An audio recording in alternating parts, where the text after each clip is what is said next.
helps scientists study the impacts of light pollution on energy consumption, ecology, and human health with a citizen science kit from your library. After checking out the kit from your library, wait until 1 hour past sunset to get started on a night when the moon is not out.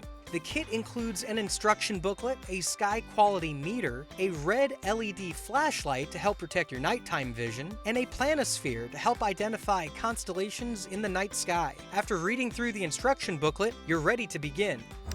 Navigate to your outdoor location using the red LED flashlight and identify the constellations in the night sky using the planisphere. Now it's time to collect some data. Using the sky quality meter, position the sensor on the faceplate toward the night sky. Press the red button once, and the meter will begin its measurement. This could take up to a minute or so, depending on the conditions in your location. Be sure to note the reading on the device, as well as the serial number on the back of the device. Then all that's left to do is submit your data on the Globe at Night website by clicking the Participate tab, and take a look at some of the data from other places around the world.